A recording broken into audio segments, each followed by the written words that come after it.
묵상 기도하심으로 하나님 앞에 나아갑니다.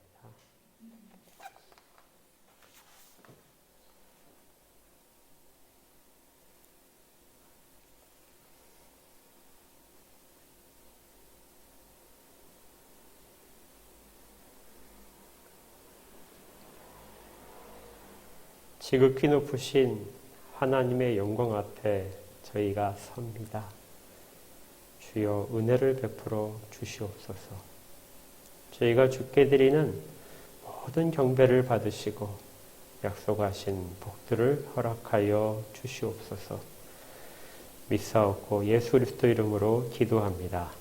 아멘. 10장 찬양합니다.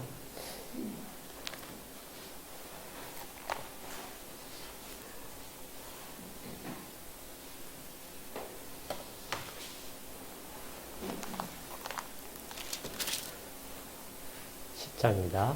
전능왕 오셔서 주 이름 찬송케 하옵소서. 영광과 권능의 성부여 오셔서 우리를 다스려 주옵소서. 강생한 성자여 오셔서 기도를 들으소서. 택하신 백성들 복 내려 주시고 거룩한 마음을 주옵소서. 위로의 주 성령 오셔서 큰 증거 주옵소서. 전능한 주시여 각 사람 맘에서 떠나지 마시고 계십소서. 성삼위일체께 한없는 찬송을 드립니다. 존귀한 주님을 영광 중 배웠고 영원히 모시게 하옵소서. 아멘. 사도신경으로 신앙을 함께 고백하겠습니다. 사도신경입니다. 시작. 전능하사 천지를 만드신 하나님 아버지를 내가 믿사오며 그의 아들 우리 주 예수 그리스도를 믿사오니 이는 성령으로 잉태하사 동정녀 마리아에게 나시고 본디오 빌라도에게 고난을 받으사 십자가에 못 박혀 죽으시고 장사한 지 사흘 만에 죽은 자 가운데서 다시 살아나시며 하늘에 오르사 전능하신 하나님 우편에 앉아 계시다가 저리로서 산 자와 죽은 자를 심판하러 오시리라. 성령을 믿사오며 거룩한 공예와 성도가 서로 교통하는 것과 죄를 사하여 주시는 것과 몸이 다시 사는 것과 영원히 사는 것을 믿사옵나이다. 아멘. 찬송가 449장입니다.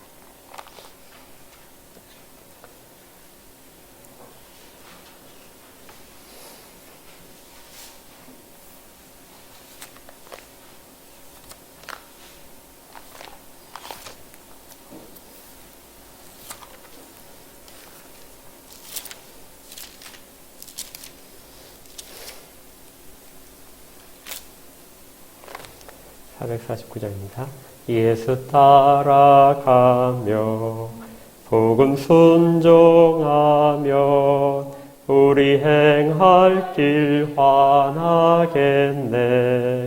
주를 의지하며 순종하는 자를 주간을 함께 하시리라.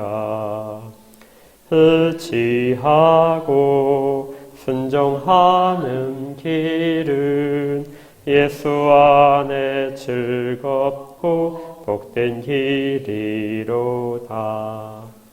해를 당하거나 우리 고생할 때 주가 위로해 주시겠네. 주를 의지하며 순종하는 자를 주가 안위해 주시리라. 의지하고 순종하는 길을 예수 안에 즐겁고 복된 길이로다. 남의 짐을 지고 슬픔 위로하면 주가 상급을 주시겠네. 주를 의지하며 순종하는 자를 항상 복 내려 주시리라. 의지하고 순종하는 길은 예수 안에 즐겁고 복된 길이로다. 우리 받은 것을 주께 다 드리면 우리 기쁨이 넘치겠네. 주를 의지하며 순종하는 자를 은혜 풍성케 하시리라. 의지하고 순종하는 길을 예수 안에 즐겁고 복된 길이로다. 주를 힘입어서 말씀 잘 배우고 주를 모시고 살아가세. 주를 의지하며 항상 순종하면 주가 사랑해 주시리라. 의지하고 순종하는 길은 예수 안에 즐겁고 복된 길이로다. 아멘. 함께 기도하겠습니다. 하나님의 사랑과 보살핌에 감사를 드립니다. 저희 모든 각자 개인들을 하나님께서 특별히 구별하시고 이 땅 가운데 누릴 수 있는 하나님이 원하시는 가장 좋은 것들로 채우시고 공급하시며 이끌고 가심을 감사드립니다. 삶 속에서 주를 잊지 않도록 하시고 주로부터 부어지는 모든 복들이 감사로만 받게 되고 있음을 기억하며 주를 찬양하는 것이 입술에서 떠나지 않도록 도와주시옵소서. 마땅히 이렇게 해야 함에도 저희들의 육신적인 정욕에 묶여서 또 탐욕에 아직도 벗어나지 못해서 이렇게 주를 잊고 사는 그러한 시간들이 많이 있음도 고백합니다. 주님, 저희를 부끄러운 가운데에서도 부르셨사오니 이제 주의 긍휼하심 속에 있는 자들로서 주님 이 부끄러움을 과감히 벗어버리고 주께 의지하도록 인도하여 주시옵소서. 저희뿐만이 아니라 저희가 속해 있는 가정을 기억하시고 가족의 모든 구성원들이 한 마음으로 주를 찬양하도록 은혜를 베풀어 주시옵소서. 아직까지 믿지 않는 가족들을 위하여 기도하는 그 음성들을 기억하시고 그 속에 담겨있는 주를 향한 간절함이 주께서 응답하심으로 갚아지도록 그렇게 도와주시옵소서. 무엇보다도 영혼에 대한 사랑함과 구원함에 대한 갈망이 주로부터 응답받기를 원합니다. 또한 육신적인 질병 때문에 간구하는 모든 영혼들에게도 응답하여 주시옵소서. 약함 때문에 주 앞에 서기가 어려운 점들이 있다면 주님 그 모든 것들을 깨끗하게 씻어 주시옵소서. 그리스도의 보혈의 피를 그 약한 부분에 다 감싸 주셔서 건강하도록 하시고 또 이 일들이 육신적인 것만이 아니라 우리의 영혼 깊숙한 부분까지 새겨져서 주의 은혜로 영육간에 강건하도록 그렇게 이끌어 주시옵소서. 그래서 말씀을 더 사모하게 하시고 주의 이름을 전하는 즐거운 발걸음이 되도록 입술들이 되도록 인도하여 주시옵소서. 생업들 가운데도 복을 허락하셔서 물질적으로 어려움 당하지 않도록 하시고 사람 관계 속에서 힘들어하지 않도록 붙들어 주시옵소서. 오히려 저희들이 주의 복음을 가진 자로서 선 그 자리에 저희로 말미암아서 그 모든 일들이 복되게 하시고 형통하도록 이끌어 주시옵소서. 그리고 그리스도가 그 가운데 드러나도록 홀로 주장하여 주시옵소서. 이 땅을 긍휼히 여기시고 의정자들을 하나님 붙들어 주시옵소서. 세상의 지혜를 허락하신 그 일반 은총에 따라 이 나라를 운영해 갈 때 하나님 이기적인 마음이나 편협된 시각이 아니고 공평과 정의가 살아있도록 하시고 그들 마음 가운데 궁극적으로 하나님의 법을 두려워하도록 그렇게 인도하여 주시옵소서. 이 땅 가운데 모든 거주민들이 같은 하나님을 두려워함으로 이 땅 가운데 살아가도록 하시고 그를 통하여 구원받는 자들이 더 늘어나도록 도와주시옵소서.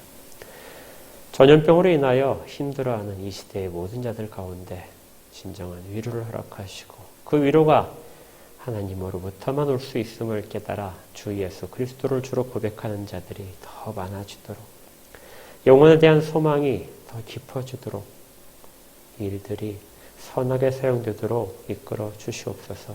신앙인들의 신앙을 굳건하게 붙들어 주시고 주를 찾는 입술의 음성들이 더 많아지도록 이 땅의 교회들에게도 복을 허락하여 주시옵소서. 주의 말씀을 받습니다. 말씀 가운데 저희를 다 이끌어 주시고 지혜를 허락하시고 말씀이 살아있는 말씀으로 저희들 귀에 들리고 또 저희들 영혼 가운데 새겨지도록 하셔서 삶의 변화와 넉넉함이 있도록 인도하여 주시옵소서. 저희를 부르시고 늘 가장 좋은 곳으로 공급하시는 하나님께 감사드리며 구주 되신 예수 그리스도 이름으로 기도합니다. 아멘.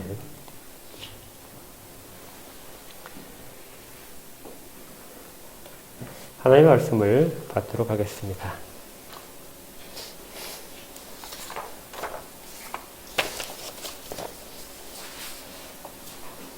에베소서 2장 19절부터 22절까지의 말씀입니다.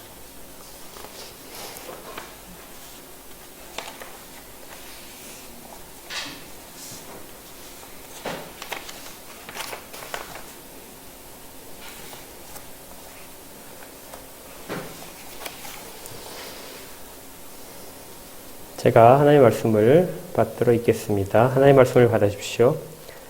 그러므로 이제부터 너희는 외인도 아니요 나그네도 아니요 오직 성도들과 동일한 시민이요 하나님의 권속이라. 너희는 사도들과 선지자들의 터 위에 세우심을 입은 자라. 그리스도 예수께서 친히 모퉁이 돌이 되셨느니라. 그의 안에서 건물마다 서로 연결하여 주 안에서 성전이 되어가고 너희도 성령 안에서 하나님이 거하실 처소가 되기 위하여 그리스도 예수 안에서 함께 지어져 가느니라. 아멘. 구원 그 이유라는 책이 있습니다. 들어보셨죠? 저기 책꽂이에도 책이 있는데요. 박영선 목사님이 지으신 꽤 오래된 책입니다. 제가 이 책 내용을 소개해 드리려고 하는 건 아니고요. 그 책 제목이 주는 상징성에 대해서 생각해 보려고 합니다.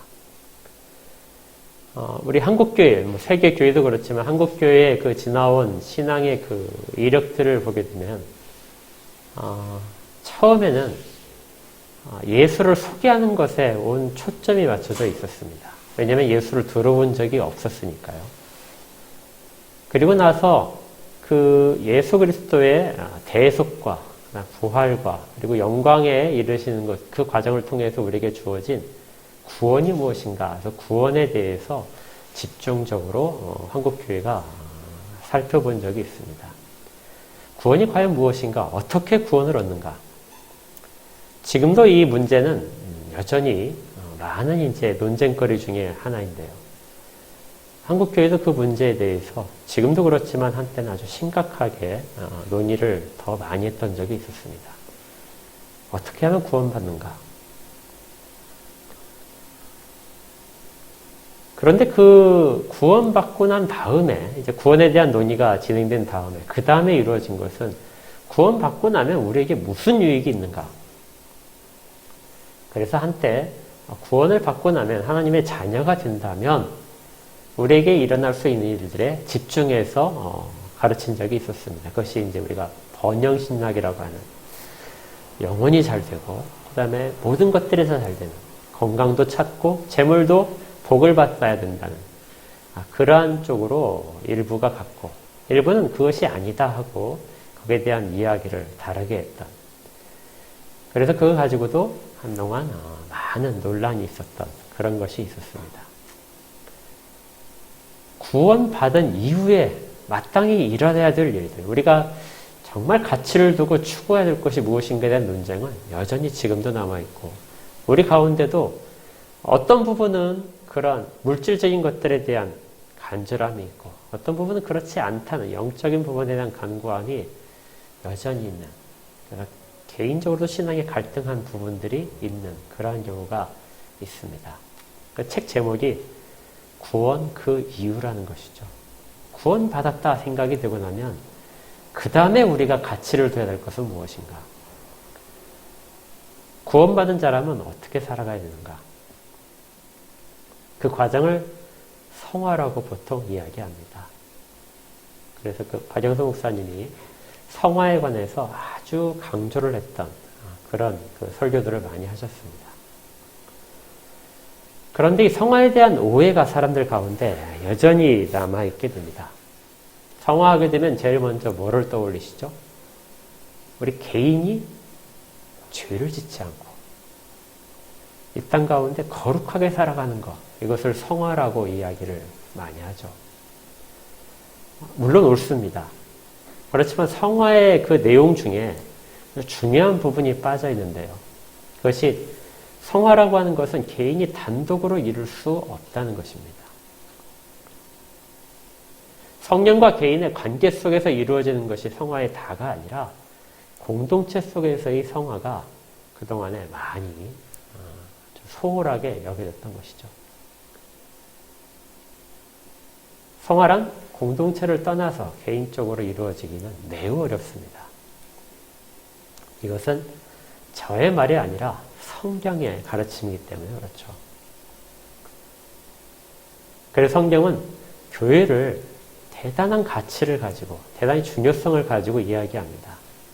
사실 성경 전체를 보게 되면 성경 전체를 관통하는 주제 중에 중요한 주제가 하나가 있다면 그것이 바로 교회입니다. 사람은 홀로 있지 않고 공동체 속에서 언제나 하나님과의 교제 관계를 가지게 되는, 그래서 이스라엘 백성이 선택받고 그들의 거룩성을 유지해야 됐던 부분이 바로 교회라는 개념 속에서 구약시대에서 있었던 것이고요. 지금 현재까지 그러한 개념들이 살아서 교회라는 것을 우리 가운데 제시해주고 있는 것입니다. 성경을 읽을 때 관점을 달리해서 한번 보시기 바랍니다. 우리 개인적인 관점이 아니라 교회라는 관점, 공동체라는 관점에서 성경을 보시게 되면 성경의 내용들이 다르게 우리 가운데 말씀하시는 것을 들을 수 있습니다. 이 가운데 교회에 관한 내용이 가장 집중적으로 잘 되어 있는 그런 성경책이 바로 에베소서입니다. 에베소서를 읽을 때는 더 특별하게 교회를 배경으로 해서 그 배경 속에서 각각의 성경 구절들을 우리가 이해를 해야 성경을 바르게 이해하게 됩니다. 그런데요, 이렇게 그 중요성이 있는 교회라는 개념이 있지만 우리 가운데는 오개념이 꽤 많이 있습니다. 오개념이라고 하는 건 우리가 가진 경험들, 우리가 받아들인 지식들이 우리 가운데 교회라는 개념을 형성할 때 본래 성경이 말씀하시는 개념과 약간 다르게 형성될 수 있다는 것인데요.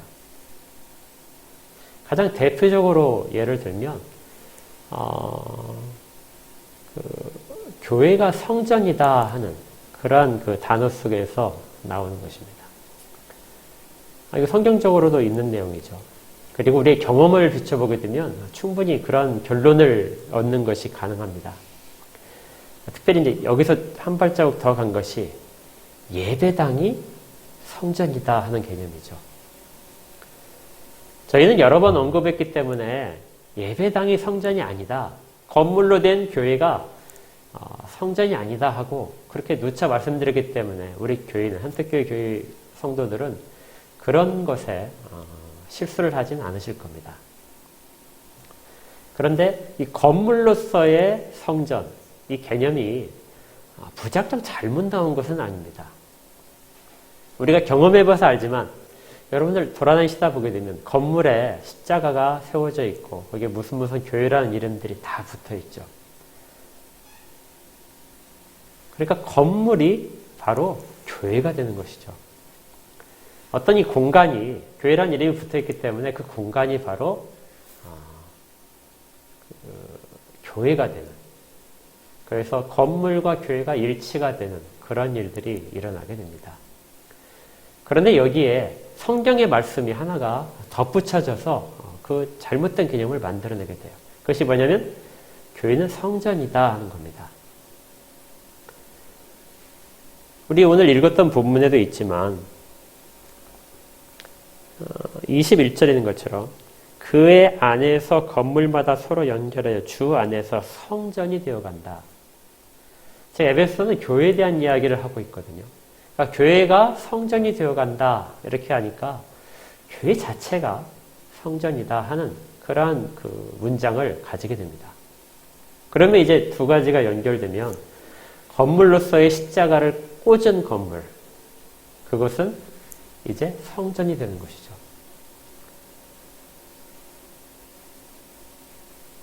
이것은 아주 우리 가운데 만연해 있는 그런 오개념입니다. 서로 연결돼서 안 되는 것들이 연결이 된 것이죠. 우리가 교회라는 그 간판을 붙이는 것은 사람들에게 명시적으로 보여주기 위해서 붙이는 주소 비슷한 것입니다. 이름표 비슷한 것이죠. 교회는 본래적으로 무형의 것입니다. 형태가 없는 것이죠. 교회에 대한 가장 정확한 명칭은 예수 그리스도를 구주로 고백하는 자들의, 믿음으로 고백하는 자들의 모임입니다. 예수 그리스도를 주라고 믿는 자들의 모임이 바로 교회의 가장 기본적인 뜻입니다. 아주 간단한 그 개념인데, 그런데 이 가운데서도 수많은 다른 해석들이 나타납니다. 예수 그리스도를 믿는다는 것이 무슨 뜻인가? 어떻게, 어느 정도로 믿는 것이 교회를 만들어가는 것인가?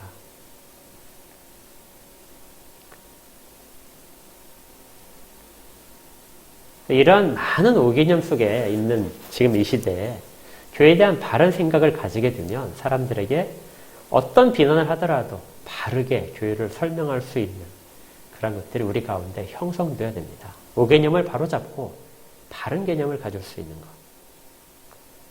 에베소를 통해서 우리가 살펴보려고 하는 가장 중요한 초점입니다. 그리고 이 시대에 하나님께서 우리 가운데 들려주시는 이야기이기도 합니다. 먼저 교회가 성전이다 하는 이 내용은 지금은 이제 많이 우리 귀에 익숙해 있지만 초대교회 때는 매우 어려운 개념이었습니다. 그들은 구약에서 세워져 있던 유대 예루살렘에 있었던 그 헤롯 성전, 그때 헤롯 성전을 건물로서 보고 있는 사람들이었습니다. 그러니까 예수님 당시에, 그리고 바울이 선교를 할 이 당시에도 여전히 건물로서의 성전이 예루살렘에 존재하고 있던 시절이죠. 그렇다면 교회는 건물로서의 성전을 대신할 수 있는 것이 누구에게 설명하기가 매우 어려웠던 시대입니다. 그런데 주님이 여기에 대한 말씀을 이미 하신 적이 있었습니다. 요한복음을 한번 찾아보시죠.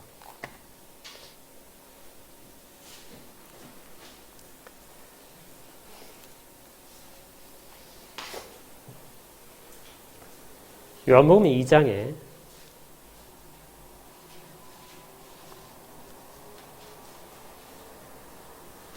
19절 말씀을 보시면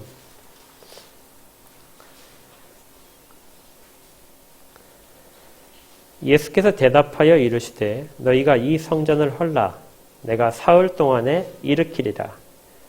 유대인들이 이르되 이 성전은 46년 동안에 지었거늘 네가 3일 동안에 일으키겠느냐 하더라. 그러나 예수는 성전된 자기 육체를 가리켜 말씀하신 것이라. 여기에 성전이 두 가지의 성전의 개념이 나옵니다. 이전까지 있었던 건물로서의 성전이 이 가운데 46년 동안 지어진 성전을 보고 사람들이 그것을 성전이라고 부르고 있는데요. 예수님께서 여기에서 다른 성전이 있음을 말씀하시게 됩니다. 그러니까 이 전까지는 성전은 딱 하나였었죠. 그런데 바로 예수님께서 이 설명하신 이 장면에 있어서 우리는 성전이 두 개라는 것을 구별해서 듣게 됩니다.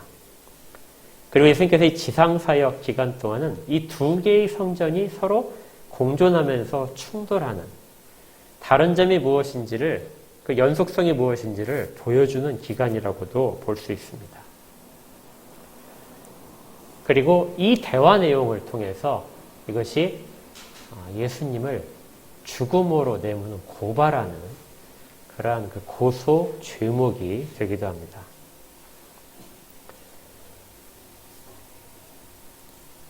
이 장면을 보시면 구약 시대의 이스라엘 백성을 이끌었던 이스라엘 백성의 중심이었던 성전이 여전히 있고요. 그리고 새로운 성전이신 예수 그리스도가 그 가운데 계십니다. 두 개의 성전이 있는 이 장면 속에서 주님은 내가 성전이라는 것을 말씀하시고 유대인들은 건물로서 있는 성전이 성전이라고 그렇게 이야기를 하고 있는 것이죠. 결국 주님은 이스라엘 백성이 파괴를 해버리는 그러한 성전, 자기 몸을 파괴하는 일을 겪으신 후에 십자가에서 죽으심, 그 이후에 부활하심으로써 성전을 다시 세우셨습니다. 이것이 이제 신약시대에 기독교가 가진 성전의 개념이 됩니다. 이전에 건물로서의 성전은 사라져서 이 세상 어디에도 건물로서 성전이라고 붙일 수 있는 곳은 아무 데도 없는 것이죠. 오직 그리스도의 몸만이 성전입니다. 이건 주님이 여기서만 말씀하신 것이 아니라 계시록에 가시면 이 계시록에 대한 내용이 아주 뚜렷하게 등장합니다. 계시록 21장 22절을 보시면요.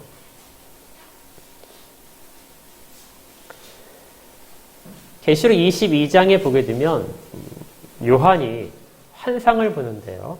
그 환상 가운데 하나가 하늘에서 내려오는 거룩한 성 예루살렘을 보는 장면입니다. 계시록 22장은요. 그런데 하늘에서 내려오는 거룩한 성 예루살렘을 본데 그 성 안을 들여다봤더니 21장 22절에 이렇게 되어 있습니다. 성 안에서 내가 성전을 보지 못하였으니 이는 주 하나님 곧 전능하신 이와 및 어린 양이 그 성전이십니다. 아무도 이해하지 못했던 것이 계시록에 완성되는 새 예루살렘 속에는 성전이 없고 오직 하나님 아버지와 예수 그리스도만이 성전이시다.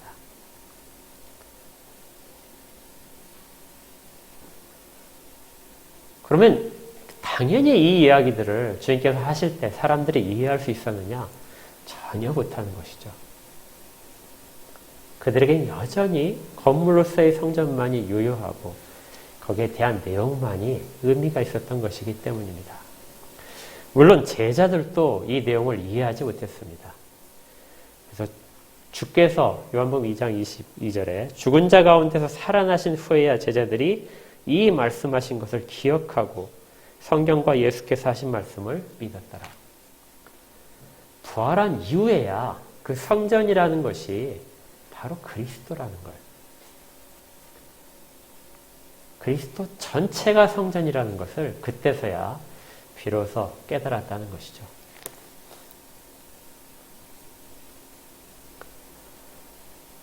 이것이 구약의 성전과 신약의 성전의 큰 차이점입니다. 그런데 연속성이 있어요. 구약에서 왜 성전이 주어졌는가? 이스라엘 백성이 하나님의 백성으로서의 자기들의 정체성을 갖기 위해서 주어진 여러 장치들이 있었습니다. 그런데 그 무엇보다도 가장 중요했던 것은 하나님이 자기들의 백성과 항상 함께 계신다는 것이었죠. 이걸 우리가 짧게 얘기해서 임마누엘이라고 합니다.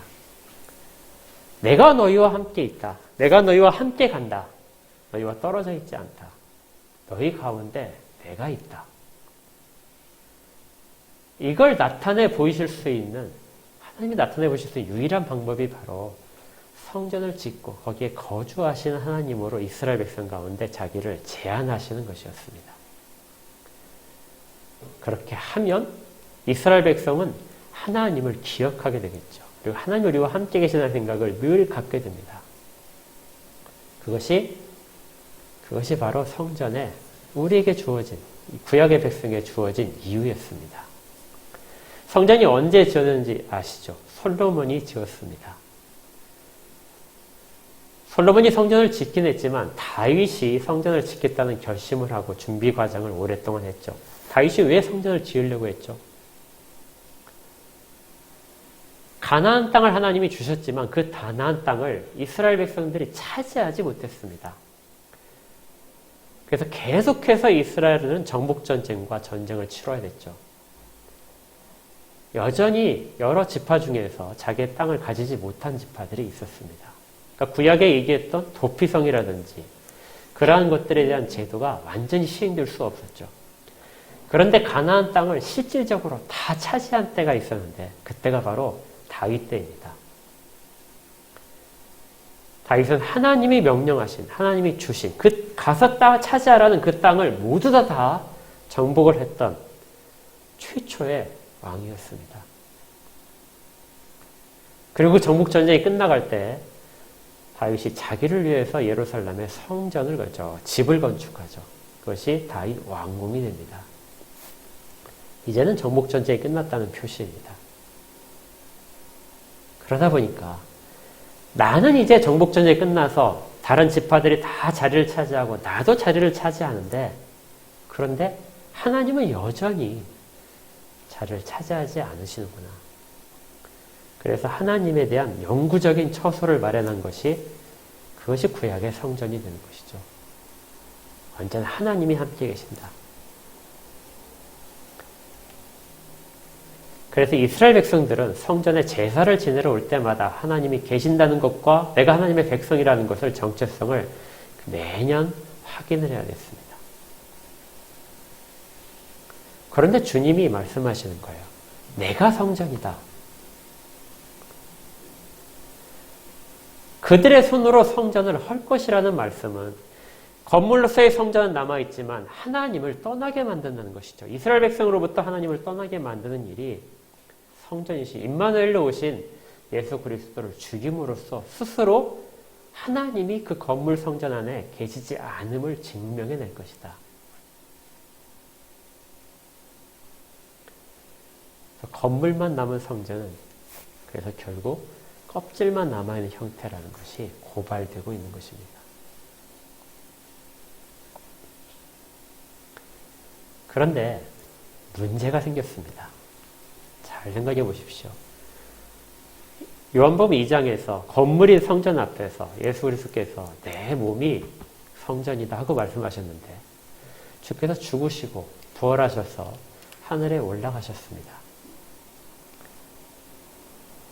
그럼 이 땅 가운데는 이제 성전이 더 이상 없게 되는 것이죠. 성전의 상징인 하나님이 우리와 함께 계신다는 상징인 그 내용이 이 땅 가운데 전혀 의미가 없어지는 그런 상황이 발생하게 되는 것이죠. 하나님이 계시다는 것을 어떻게 사람들 가운데 보여줄 수 있을까요? 그것이 바로 교회입니다. 제자들 공동체이고요. 내가 이 반석 위에 내 교회를 세우리라. 이때부터 이제 교회가 단순한 모임이 아니라 구약시대도 모임이 있었어요. 하나님의 이름으로 모이는 모임들을 교회라고 이름을 붙였는데 그런 것이 아니라 나를 구주로 믿는 자들이 모이는 것. 그것이 바로 교회다. 그래서 교회는 처음부터 건물성, 유형성이 아니라 무형성을 가지게 된 것입니다.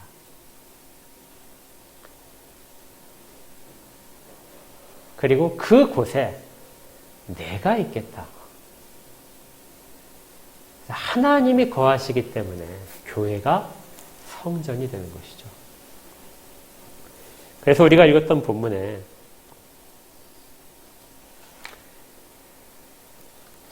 그의 안에서 건물마다 서로 연결하여 주 안에서 성전이 되어가고 너희도 성령 안에서 하나님이 거하실 처소가 되기 위하여 그리스도 예수 안에서 함께 지어져 가느니라. 하나님이 거하시는 처소가 바로 교회라는 것입니다. 그래서 교회가 성전이 되는 것이죠.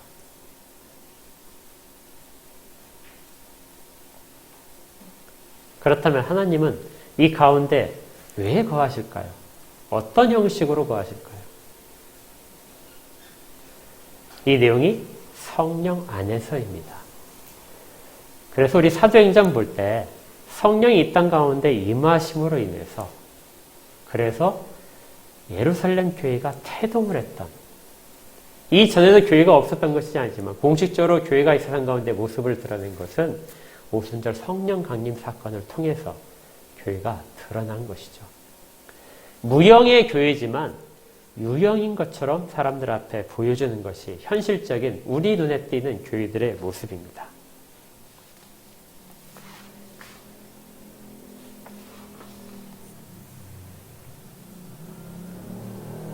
이처럼 제자들도 자기들이 가졌던 교회에 대한 오개념을 주님이 부활하시고 그 다음에 하나님 나라의 일들을 가르치신 다음에 성령이 오셔서 비로소 깨닫기 시작해서 교회가 이제 세상 가운데 바른 개념으로 전달될 수 있었습니다.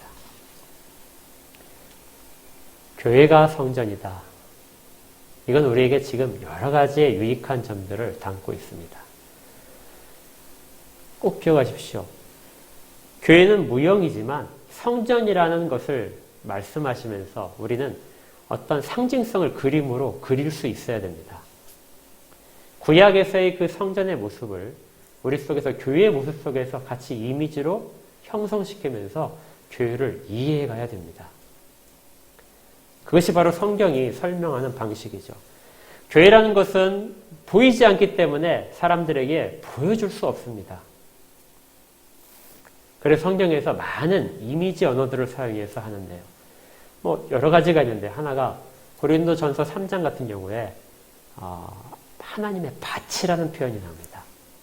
밭인데 밭에 씨를 뿌리고 물을 주고 자라게 하는 거 돌보고 햇빛이 쬐고 이러한 모습으로서 교회를 보여주기도 하고요. 또 하나님의 집이다 하는 표현이 바로 옆에 같이 등장합니다. 또 다른 표현들로는 건물이죠. 성전이란 개념도 있고 또 가장 대표적인 것은 그리스도의 몸이다. 몸과 머리의 관계로 교회를 표현하기도 합니다. 이런 이미지를 통해서 보여주기 때문에 우리가 이미지를 잘 갖고 있어야 하는 것이죠. 성전이라는 그 솔로몬이 만들었던 그 성전의 개념을 잘 이해를 해야 우리가 교회에 대한 속성들을 바르게 알 수 있습니다. 첫 번째가 뭐냐면요. 성전은 성전인데 건물이 아니라는 점이었었죠. 그러다 보니까 뭐가 또 아니냐면 장소가 아닙니다. 교회는 특정한 장소에 제한되거나 어떤 특정한 건물로서 제한되는 것이 아니라 교회는 공동체이기 때문에 공동체가 모였을 때도 교회이고 또 흩어졌을 때도 교회입니다. 모였을 때도 성전이고 흩어져 있는 상태에서도 여전히 성전은 변하지 않습니다. 그러니까 예배할 때만 성전에 모여서 하는 것이 아니고요. 우리가 흩어져서 생활을 할 때도 교회라는 공동체 안에 포함되어 있기 때문에 우리는 성전 안에 여전히 있게 되는 것입니다. 그리스도는 교회 안에만 계신 것이 아니라 온 세상의 통치자이십니다. 에베소 우리 1장 하실 때 기억나시나요? 1장 22절에 또 만물을 그의 발 아래 복종하게 하시고 그를 만물 위에 교회의 머리로 삼으셨느니라. 만물 위에 뛰어나게 하시고 만물의 머리로 하신 다음에 그 머리가 되신 만물을 가지고 교회 위의 머리로서 앉히셨다는 내용입니다. 교회는 그의 몸이니 만물 안에서 만물을 충만케 하시는 이에 충만합니다.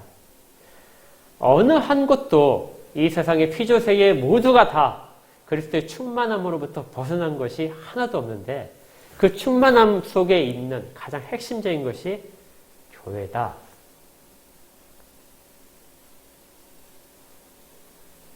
주님이 계시기의 성전인데 그 성전은 모든 만물 가운데 다 포함되어 있다는 것입니다. 그래서 우리가 생활하는 가정도 성전 가운데 들어있고요. 우리 혼자 있을 때도 성전 가운데 있는 것이고 직장 생활도 성전 가운데 있게 됩니다.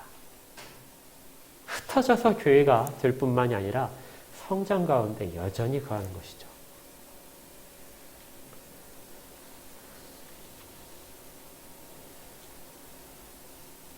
또 다른 점은 이 교회가 성전이라는 이미지로부터 우리가 얻을 수 있는 또 다른 점은 지어져 간다는 내용입니다.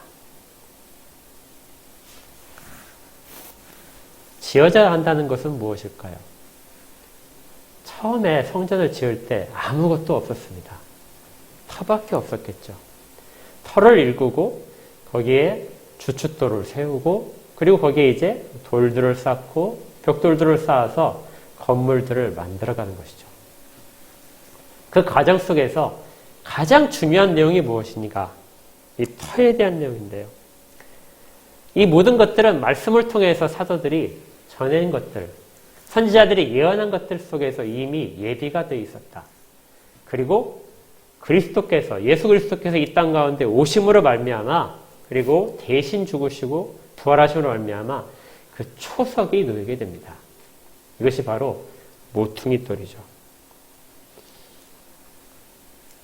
예수 그리스도께서 친히 모퉁이 돌이 되심으로써 이 성전이 출발을 했고 거기에 모든 돌들이 하나씩 하나씩 붙잡혀서 연결됨으로 말미암아 교회가 되고 있는데 교회는 지어져 가고 있다는 것입니다. 지어져 가고 있다는 것은 현재 진행형이죠. 우리가 볼 때는 정말 볼품없는 돌들인데 그리고 따로 떨어져 있는 별개의 것이라고 생각을 하고 있는데 이 별개의 것이 예수 그리스도 안에 들어옴으로 인해서 그것들이 서로 연결된다는 것입니다. 연결될 때만 비로소 가치가 있고 그리고 하나님의 성전 안에서의 부분이 됩니다. 우리 각자가 건강할 때 그리고 하나님 앞에 쓰임새로 그대로 남아있을 때 이때 우리는 이미 있던 교회에 연결이 되고 그래서 교회는 조금씩 더 자라가게 되고 그래서 하나님이 거하시는 처소로서 완성해 가기 시작하는 것이죠. 그래서 이것은 교회가 성전이라는 개념은 우리 가운데 정체성이 아니라 변화하고 발전하는 그러한 생동감 있는 내용들을 우리에게 알려줍니다. 처음에는 아무것도 보이지 않지만 시간이 지나면 점차적으로 그리스도가 계신 것이 나타나는 것. 하나님의 통치가 그 가운데 임하는 것이 보여지는 것. 그래서 각자의 신앙뿐만이 아니라 교회가 건강하게 되면 교회의 모습들이 세상 가운데 점점 바르게 드러난다는 것이죠. 여기에서 우리가 또 오해하는 점을 하나를 바로잡아야 되는데요. 고린도전서를 잠깐 보실까요? 고린도전서 3장입니다.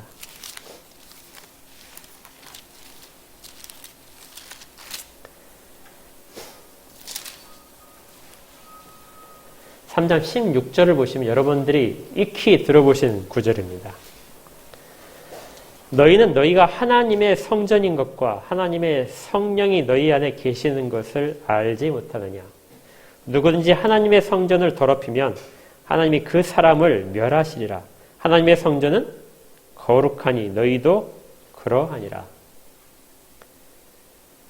너희는 너희가 하나님의 성전인 것을 알지 못하느냐 하고 책망이 나오는데요. 이 부분에서 우리 많은 사람이 오해하기를 너희란 말은 나구나. 그래서 나의 몸이 하나님이 거하시는 성전이구나. 그래서 내가 거룩해야 되겠구나. 성령이 내 안에 거하시는데 그 성전은 거룩해야 되니까 내가 죄를 짓지 말아야 되겠구나. 이 부분이 잘못된 해석은 아닙니다. 하지만 본문이 이야기하는 것과는 약간의 거리가 있습니다. 분명히 우리가 그렇게 해야 되는데도 불구하고 본문에서 이야기하는 것은 너희라는 말은 우리 각자가 아니라요. 교회를 말합니다. 고린도전서는 교회에 대한 문제거든요. 그리고 바로 앞에서 이야기했던 구절에 있는 것처럼 너희는 하나님의 밭이요 하나님의 집이다 하는 말처럼 교회를 지은 대상으로 해서 말을 하고 있습니다. 너희는 바로 교회 공동체입니다. 교회 공동체가 하나님의 성전인 것을 알지 못하느냐.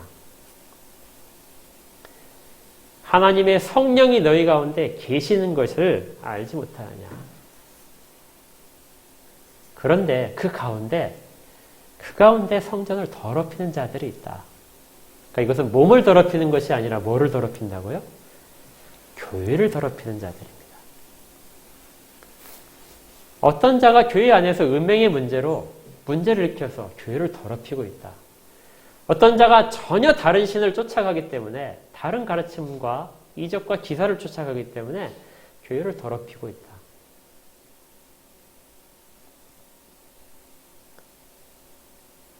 이러한 것들에 대한 하나님이 그 사람을 멸하실 것이다. 그러니까 개인이 거룩하지 않아서 육체적으로 죄를 짓기 때문에 그 사람을 멸하실 것이라는 그러한 해석이 아니고요. 바울이 지금 이 서신을 통해서 보여주는 것은 교회를 더럽히게 되면 절대 용서받지 못할 것이다. 아까 우리가 신명기 13장에서 보았던 것과 동일한 문맥상에 있는 것입니다. 교회는 이처럼 하나님의 성전으로서의 모습을 그대로 간직해야 됩니다. 무엇보다도 그리스도 안에 시작됨을 갖고 있고 사도들과 선지자들이 정한 그 말씀의 터에 바르게 서 있어야 되는 것이죠. 그렇게 해야만 우리는 교회가 세워지는 가운데 우리가 그 가운데 포함될 수 있습니다. 많은 교회들이 있지만 그 교인들은 형식상 서로 구별되기 위해서 붙여진 이름뿐이고요. 실제 교회는 단 하나의 교회입니다. 너희들을 할 때는 복수지만 성전이라고 할 때는 단 하나거든요. 단수입니다. 많은 건물들이 있지만 건물들이 연결돼서 이루어지는 것은 단 하나의 성전입니다. 우리도 또 마찬가지거든요. 우리 각자 개인들이 신앙 가운데 있고 구원받는 자들이지만 이들 가운데 우리는 전혀 동떨어진 존재들이 아니라 서로가 연결되어서 거룩한 성전으로 지어져 가는 그런 부속이라는 것이죠.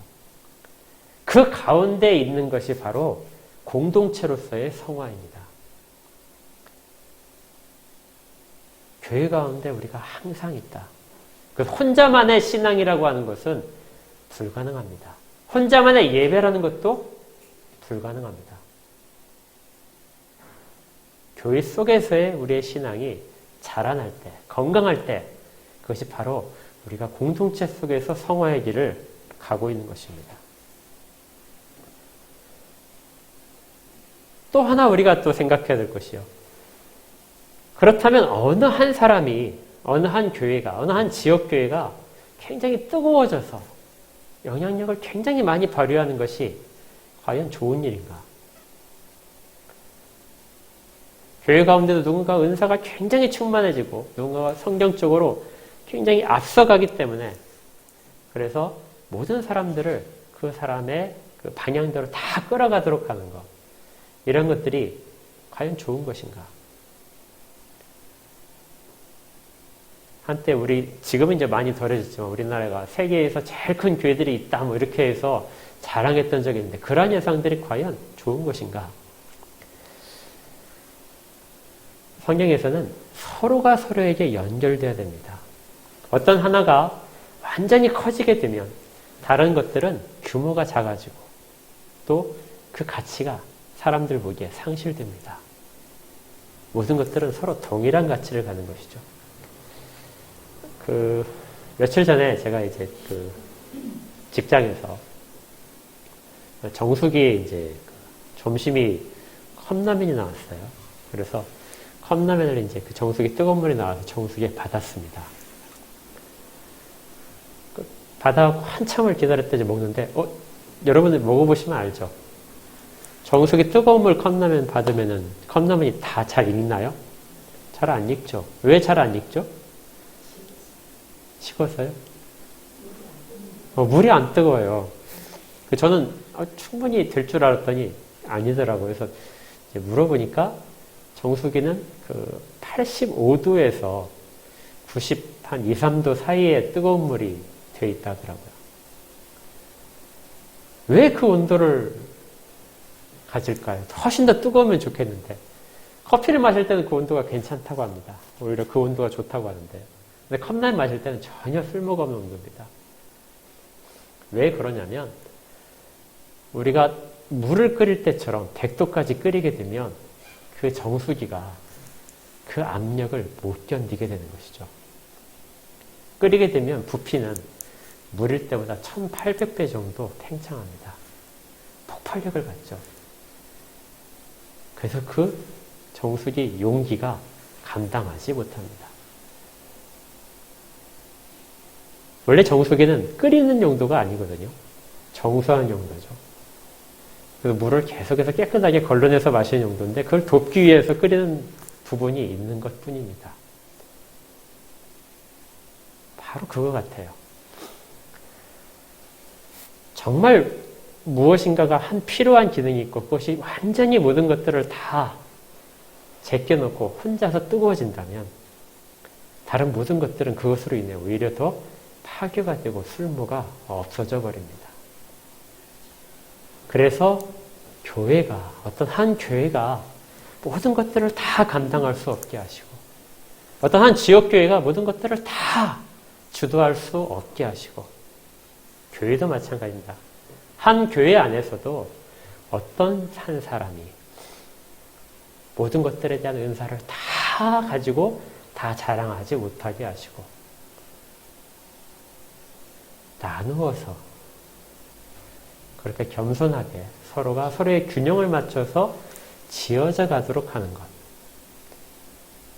이것이 교회가 성전이라는 개념 속에 들어있는 것입니다. 이렇게 지어져 갈 때야, 지어져 간다는 표현이 굉장히 중요한데요. 이렇게 되는 것이 지어져 가는 것이고, 그렇게 될 때야 비로소 그 교회는 하나님이 거하시는 처소, 그것으로 바르게 자라게 되는 것입니다. 그리고 각 지역의 교회들이 모두가 다 그렇게 자랄 때 전체 교회가 건강하게 주님이 이 땅 가운데 보여주신 주님의 몸으로서의 모습으로 이 땅에 나타날 수 있는 것이죠. 교회는 보이지 않습니다. 그렇지만 세상 가운데 감춰져 있을 수는 없습니다. 그리고 그 가운데서 각자의 신앙인들은 성화의 과정을 교회 속에서 계속해서 이루어가게 됩니다. 그래서 교회를 떠난 구원이 불가능하다는 이야기가 여기에서 등장하는 것이죠. 바울은 수많은 사람들, 이방인, 주인, 노예, 유태인, 이 모든 사람들이 각자를 다 자랑하던 사람들이 교회 안에 들이면 서로의 연결성에 가장 초점이 맞춰져야 된다. 그 속에서 함께 지어져 간다. 우리 가운데도 이러한 근본적인 다른 교회에 대한 생각들이 있었으면 좋겠습니다. 그리고 우리뿐만이 아니라 우리 주변에 있는 다른 교회들도 모두 다 같이 이 일들을 바르게 깨달았으면 좋겠고요. 그렇게 해서 함께 지어져 갔으면 좋겠습니다. 우리가 늘 그렇게 소원하며 주 앞에 간구를 해야 되고 우리 자신부터 이 일들을 시작해야 될 것입니다. 주님이 우리와 함께 계시고 우리가 어디 가든지 간에 성전으로서 그 안에 거하도록 그렇게 붙들고 계십니다. 모두가 다 그 사실을 잘 깨닫고 그 성전 안에서 마음껏 주님 안에 있는 임마누엘의 축복을 누리도록 그렇게 축원합니다. 함께 기도하겠습니다. 하나님 감사합니다. 건물로서의 성전이 아니고 그리스도의 몸으로서의 성전을 저에게 허락하시고 또 그것이 이 땅 가운데 교회로서 나타날 수 있도록 허락하심에 감사드립니다. 그것이 없었다면 언제나 주를 떠나지 않고 함께 있는 임마누엘과 동행하는 그러한 삶이 저희들에게 없었을 것을 생각하기에 주의 은혜에 다시 한번 감사를 드립니다. 그 안에 포함된 존재로서 또 저희들이 포함된 이 한뜻교회가 그 안에 건물로서 연결되도록 복을 허락하여 주시옵소서. 그리고 저희들의 건강함이 전체 교회의 건강함 중에 중요한 일들이 될 수 있도록 깨달아 실천하도록 인도하여 주시옵소서. 교회 속에서의 성화를 기억하게 하시고 함께 지어져가는 모습 속에서 저희들이 늘 모든 것들을 동원하여 주의 뜻에 따르겠다는 결심들 그렇게 입술로 고백하며 살아가도록 인도하여 주시옵소서. 예수 그리스도 이름으로 감사하며 기도합니다. 아멘.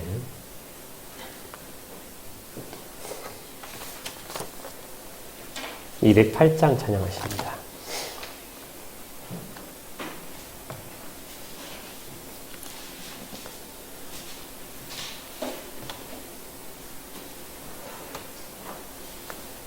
내 주의 나라와 주 계신 성전과 피 흘려 사신 교회를 늘 사랑합니다.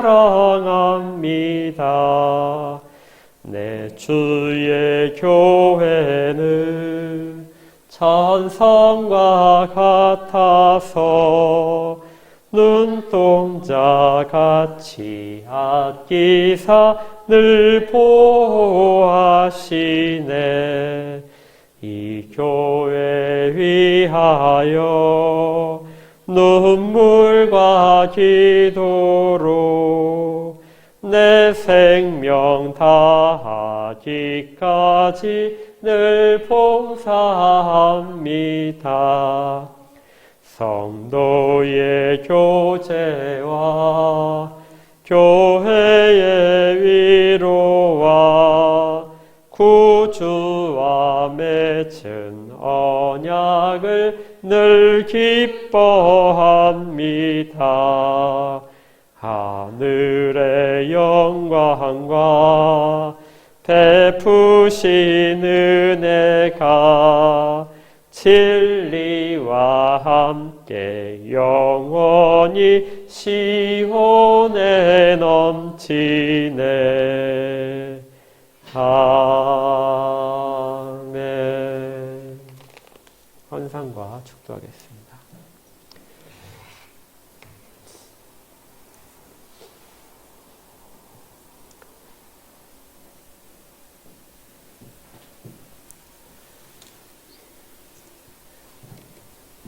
함께 기도합니다. 하나님의 베풀으신 은혜를 감사드립니다. 저희들 손에 필요한 것들을 공급하시고 또 땀 흘릴 만큼 거두게 하심을 감사드리며 또 그 것들을 나눌 수 있도록 교회에 필요하도록 하나님 앞에 드림도 감사를 드립니다. 이 가운데 저희들의 모든 것들이 담겨 있사오니 주의 나라가 확장되며 교회가 지어져 가는 일들 가운데 온전히 사용될 수 있도록 복을 허락하여 주시옵소서. 또 드린 모든 자들과 가정들의 복을 주셔서 하나님 앞에서 바르게 서가는 데 부족하지 않도록 모든 것들을 공급하여 주시옵소서. 이제는 우리 구주 예수 그리스도의 은혜와 하나님 아버지의 크신 사랑하심과 성령님이 내주하시며 모든 자들을 하나님이 거하신 처소로 지어져 가도록 그렇게 도우시는 은혜가 모여 예배드린 모든 자들 가운데 주의 이름 앞에 무릎을 꿇은 모든 자들 가운데 그리고 그들의 직장과 생업들과 가정들 가운데 그리고 앞날 가운데 영혼까지 함께 있을지어다. 아멘. 네, 감사합니다. 소위문답 제41문 보겠습니다. 이 도덕법은 어디에 요약되어 있습니까? 하는 질문인데요. 우리 지난주에 하나님께 복종하도록 하시는데 법을 주셨다고 했죠. 그리고 그 가운데 가장 기본되는 법이 도덕법입니다. 하나님께 복종하는 법이 기록된 것이 도덕법인데 그 도덕법이 어디에 있습니까? 하고 물어보는 질문이에요. 어디에 있습니까? 십계명에 요약되어 있습니다. 그래서 십계명은 도덕법은 영원하다고 그랬죠. 영원성이 있기 때문에 십계명은 모든 율법이 사라지더라도 십계명은 사라지지 않습니다. 그래서 저희 교회도 저 뒤에 출입문에 십계명이 있는 거 아시죠? 십계명은 늘 여러분들께서 묵상하시고 그 일들을 그 개념들을 바르게 잡으셔야 됩니다. 질문 제가 다시 읽고 여러분들의 답을 읽겠습니다. 이 도덕법은 어디에 요약되어 있습니까? 시작. 이 도덕법은 십계명에 요약되어 있습니다. 아멘. 교회 소식입니다. 나머지 일들은 주보를 참고하시고요. 이번 주는 야고보서 5장과 아모스서입니다. 제가 또 약속을 못 지켰네요. 야고보서 5장까지 해놓고는 제가 올리지를 못했어요. 그래서 이제 꼭 아무튼 열심히 약속을 지켜서 하도록 하겠습니다. 예, 잠시 쉬셨다가 바로 베드로전서 성경 공부하겠습니다.